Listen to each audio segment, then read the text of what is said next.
اس نے چیخنا چاہا لیکن وہ چیخ نہیں سکی، کیونکہ وہ ہمارے گھر سے تو اس کا کوئی تعلق ہی نہیں تھا، نہ ہمارے گھر کی فیملی ممبر تھی، نہ ہماری میٹ تھی، نہ کچھ تھی.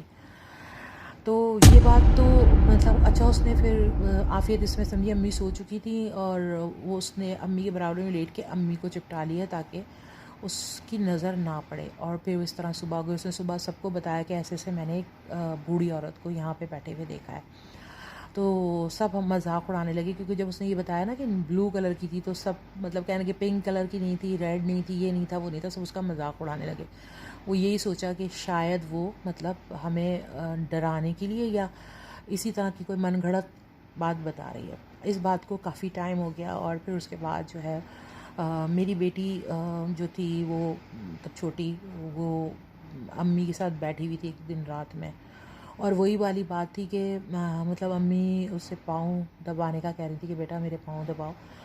تو جب اس نے پاؤں دبانا شروع کیا، سارے لوگ سو چکے تھے اور میری بیٹی ان کے پاؤں دبا رہی تھی.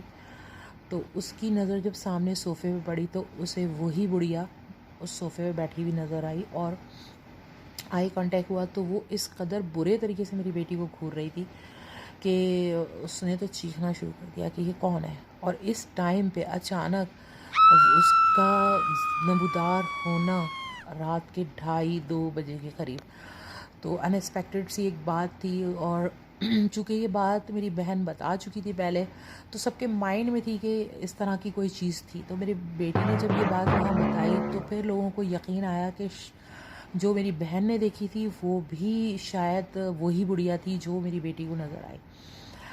ابھی یہ بات کا مطلب ہم لوگ تذکرہ ہی کر رہے تھے کہ رات وہ تو گزر گئی، صبح میں جب سب کو پتہ چلا تو سب مطلب خوفزدہ ہوئے. اور چونکہ سردیاں تھیں تو ایسا ہوتا تھا کہ یہ لوگ قصے کہانیاں سنا رہے ہوتے تھے اور سب ایک ساتھ لیٹ جاتے تھے، سارے کزنس وغیرہ سارے مل کے نا، اور ایک ہی روم میں مستیاں ہو رہی ہوتی. تو میری دونوں بیٹیاں تھیں اور میرے بھائی کی بیٹیاں تھیں اور میری چھوٹی بہن تھی، یہ سب ایک ہی روم میں لیٹے ہوئے کہانیاں قصے کر رہے تھے، پھر وہیں سو گئے.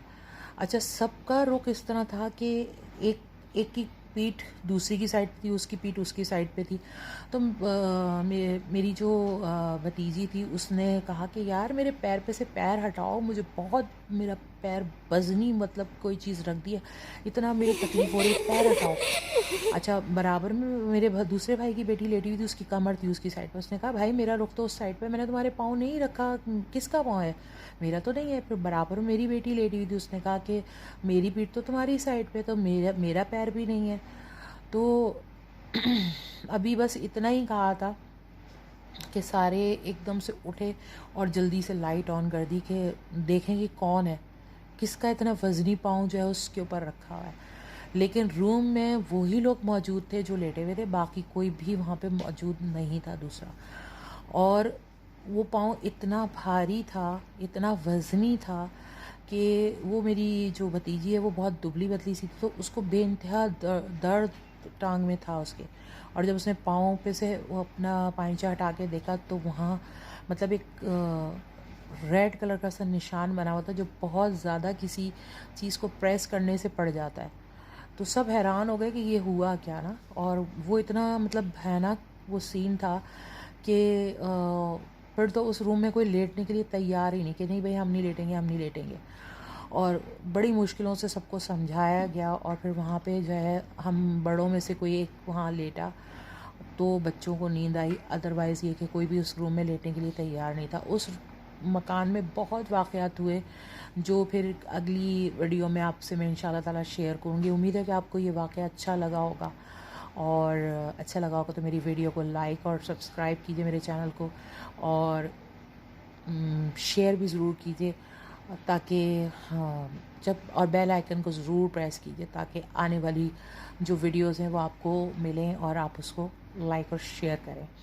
تو اپنا بہت سارا خیال رکھیے گا اس دعا کے ساتھ کہ جہاں رہیں خوش رہیں، آباد رہیں، صحت و تندرستی کے ساتھ. اپنا بہت سارا خیال رکھیں. ملتے ہیں اگلی ویڈیو میں ایک نئے واقعے کے ساتھ. جب تک کے لیے اللہ حافظ.